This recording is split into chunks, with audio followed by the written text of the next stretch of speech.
राहुल गांधींच्या वक्तव्याविरोधात आता भाजप राज्यभर आंदोलन करते आहे। आपल्याला माहिती आहे वेगवेगळ्या भागांमध्ये तिथले महत्त्वाचे स्थानिक नेते आंदोलन करणार आहेत। राज्याच्या वेगवेगळ्या भागात भाजपकडून आता राहुल गांधींविरोधात आंदोलन केले जाते। राहुल गांधींचं आरक्षणासंदर्भातलं जे वक्तव्य होतं त्यावरूनच निषेध नोंदवला जातोय।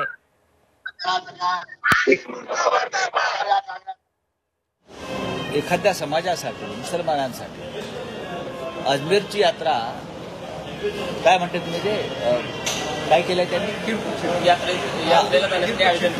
तीर्थक्षेत्र तीर्थावर जाण्यासाठी जर काही तयारी केली असेल तर त्याच्यामध्ये वाईट वाटण्याचं कारण नाही। याच्यामध्ये हिंदुत्वाचा किंवा इतर धर्माचा प्रश्न येतो कुठे? अजमेरला जर कोणाला जायचं आहे आणि त्याची व्यवस्था कोणी करत असेल या देशामध्ये महाराष्ट्रामध्ये तर त्याचं स्वागत केलं पाहिजे। मनसेला जरी सुबुद्धी सुचली असेल तर मी त्यांचं स्वागत करतो। आपण शिवसेना जे आहे ठाकरे गट म्हणजे आपला गट जो आहे तो आज सुप्रीम कोर्टामध्ये तारीख मेन्शन करण्यासाठी प्रयत्न करणार आहे आणि उत्तर प्रदेशांना तारीख जी आहे ती फिक्स ठरवावी की या तारखेला आमचा निकाल होईल। मला असं वाटत नाही की चंद्रचूड जोपर्यंत त्या खुर्चीवर आहेत तोपर्यंत आम्हाला न्याय मिळेल सर, कारण चंद्रचूड यांना न्याय द्यायचा असता आम्हाला। हे घटनाबाह्य सरकार या घटनेचे रखवालदार आहेत। सरन्यायाधीश या देशाच्या संविधानाचे चौकीदार आहेत आणि या राज्यातलं घटनाबाह्य सरकार हे नरेंद्र मोदी अमित शहा यांच्या प्रेरणेनं आलेलं आहे, संविधान विरोधी सरकार।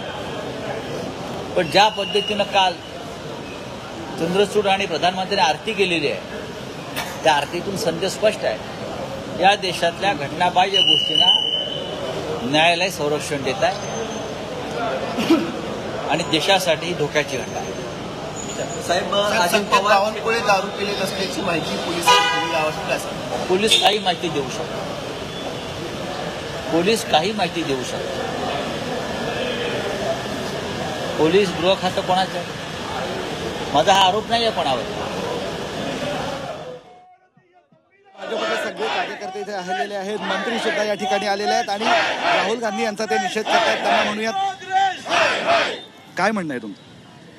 वॉशिंग्टनमध्ये 2 दिवसापूर्वी राहुल गांधी तिकडे असताना त्यांनी असा स्टेटमेंट दिलं की या भारत देशामध्ये फक्त 10% लोक श्रीमंत आहेत आणि 90% त्याच्यामुळे आम्ही जे आरक्षण आहे ते आरक्षण आम्ही घालू इच्छितो, आरक्षण आम्ही संपवू इच्छितो, जेणेकरून यापुढे आणि हा आरक्षण घालवणं म्हणजे संविधानाचा अपमान आहे आणि संविधानाचा अपमान करणारा या राहुल गांधीचा आम्ही आज इकडे निषेध करतो। आपण बघतोय की मोठ्या संख्येने इथं भाजपचे कार्यकर्ते नेते मंडळी जमलेले आहे आणि राहुल गांधींनी आरक्षण घालवण्याचं जे वक्तव्य केलं आहे त्या सगळ्यांचा निषेध करतोय असं त्यांचं म्हणणं आहे। राहुल गांधींनी माफी मागावी अशी या सगळ्यांची मागणी आहे आणि तोपर्यंत संपूर्ण देशभरात अशाच पद्धतीनं आंदोलन सुरू राहतील असं त्यांचं म्हणणं आहे। व्हिडिओ जर्नलिस्ट मोहम्मद तौफिकसह विशाल करणे, झी मीडिया, छत्रपती संभाजीनगर।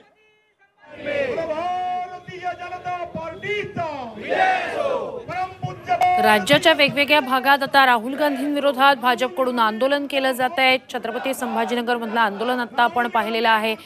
मुंबई असेल, पुणे असेल, वेगवेगळ्या भागात राज्यभरात आज भाजपचे नेते राहुल गांधींच्या आरक्षणासंदर्भातल्या वक्तव्याचा निषेध नोंदवणार आहेत।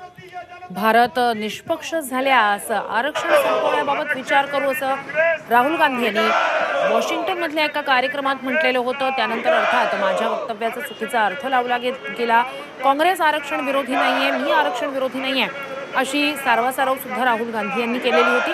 मात्र राहुल गांधींच्या आरक्षणाबाबतच्या त्याच वक्तव्याचा निषेध आता भाजपकडून नोंदवला जातोय। भाजपचे महत्त्वाचे नेते मंत्री राहुल गांधींविरोधातील आंदोलनात सहभागी होत आहेत।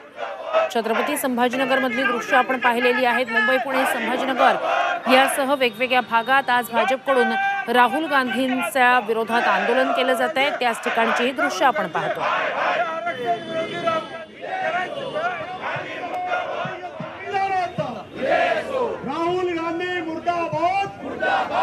राहुल गांधींचं वक्तव्य हे संविधान विरोधी आहे असं म्हणत जोरदार घोषणाबाजी राहुल गांधींविरोधात केली जाते। छत्रपती संभाजीनगर, मुंबई, पुणे या ठिकाणी सध्या राहुल गांधींविरोधात भाजपचे नेते आंदोलन करतायत। अनेक महत्त्वाचे नेते आज या आंदोलनात वेगवेगळ्या भागांमध्ये सहभागी होणार आहेत। छत्रपती संभाजीनगर मधली दृश्य आपण पाहिलेली होती। पुणे आणि मुंबईत सुद्धा राहुल गांधींविरोधात जोरदार घोषणाबाजी भाजपचे कार्यकर्ते करतायत। राहुल गांधी यांनी परदेश दौऱ्यादरम्यान वक्तव्य केलं होतं। भाजप आक्रमक झालेले आहे। नाशिक या शालिमार परिसरात यांनी आंदोलन सुरू केलेलं आहे। आपल्याबरोबर भाजप अधिकारी आहेत, आपण त्यांच्याशी बोलूयात। काय सांगाल, आपण आंदोलन सुरू केलेलं आहे आणि राहुल गांधींच्या विरोधात हे आंदोलन? खरं तर राहुल गांधींना देशद्रोहाचा छंद जडलेला आहे। प्रत्येक वेळी विदेशात जाऊन भारताची बदनामी करायची, आरक्षण विरोधी असा काँग्रेसचा चेहरा आज समोर आलेला आहे। त्याबद्दल निषेध आंदोलन या ठिकाणी होत आहे। पूर्ण भारतीय जनता पार्टीचा तळागाळातला कार्यकर्ता सुद्धा प्रक्षुब्ध आहे आणि सामान्य जनता सुद्धा प्रक्षुब्ध आहे की राहुल गांधी आणि त्यांचा काँग्रेसचा संपूर्णपणे आरक्षण विरोधी चेहरा हा आज उघड झालेला आहे। सर्वांनाच याची गंभीर दखल घेण्याची गरज आहे। माझी तर सरकारकडे मागणी आहे की राहुल गांधीची खासदारकी रद्द केली पाहिजे। खरं तर आपल्यावर अजून काही नागरिक आहेत, तुम्ही काय सांगाल? तुम्ही आंदोलन करत आहात त्या ठिकाणी महाराष्ट्रात आम्ही राहुल गांधीला प्रश्न विचारणार आहोत, त्यांच्या सभा जाऊन विचारणार आहोत, राहुल गांधीच्या मंचावर जाऊन विचारणार आहे आम्ही। पहिले ही भूमिका स्पष्ट करा, महाराष्ट्रात पाय ठेवताना तुम्ही ओबीसी आरक्षण, एससी आरक्षण, एसटी आरक्षण, इकडे मोदीजी आरक्षण देण्याकरता काम करताय आणि हे महाराष्ट्र आरक्षण काढायला चालले आहे। त्यामुळे मला असं वाटतं आजच्या आमचा हा पहिला संघर्ष होता, हा संघर्ष पुढे सुरू राहणार आहे, तीव्र होणार आहे, गावागावात जाणार आहे। आम्ही गावात जाऊ, वाड्यात जाऊ, तांड्यात जाऊ, धनगरवाड्यात जाऊ, मागासवर्गीय वस्त्यामध्ये जाऊ आणि आमची भूमिका मांडू। नेमकं राहुल गांधी विदेशात गेल्यानंतरच खरं बोलतात असं वाटतंय का तुम्हाला? राहुल गांधी विदेशात गेलं तर भारताची बदनामी करून येतात। आता ते कुठल्या परिस्थितीत राहतात हे काँग्रेसचे नेते नाना पटोले सांगतील किंवा मल्लिकार्जुनजी सांगतील, पण मला पहिली अपेक्षा नाना पटोलेकडनं आहे। नाना पटोलेंनी अनेक वर्ष सांगितलं मी ओबीसी आरक्षण, ओबीसी आरक्षण, ओबीसी आरक्षण। आता कुठं आहे ओबीसी आरक्षण? आता कुठं आहे एससी एसटी आरक्षण? मल्लिकार्जुन तुम्ही सांगता आरक्षण, मल्लिकार्जुन राजीनामा द्या, नाना पटोले राजीनामा द्या आणि हे भूमिका स्पष्ट करा। तुम्ही तुमच्या पंडित जवाहरलाल नेहरूची भूमिका हीच होती, राजीव गांधीची भूमिका हीच आहे, राहुल गांधीची भूमिका ही आहे। त्यामुळं आम्ही काँग्रेसचं जे स्वप्न आहे ते कधीच पूर्ण होऊ देणार नाही। आम्ही काँग्रेसला कधी आरक्षण काढून देणार नाही। भारतीय जनता पार्टी आरक्षणाच्या पाठीशी आहे, मोदीजी आरक्षणाच्या पाठीशी आहे आणि महाराष्ट्राच्या देशाच्या जनतेला आरक्षणातनं मजबूत केलं पाहिजे, आमची भूमिका आहे। नाना पटोले यांनी असं म्हटलं आहे की चुकीचा अर्थ या राहुल गांधी यांचा बोलण्याचा काढलेला आहे, मोठा प्रचार आहे। खरा अर्थ काय आणि खरंच संघाचा विरोध, खरा अर्थ काय? नाना पटोलेजी तुमचा खरा अर्थ काय? राहुल गांधींनी बोलाव ना, खरा अर्थ काय? हे पंडित जवाहरलाल नेहरू चुकीचं आहे का? जातीच्या आधारावर आरक्षण तुम्ही बोललो का? बोलले होते, हे तुम्ही सुरू केला ना, गांधी सुरू आहे।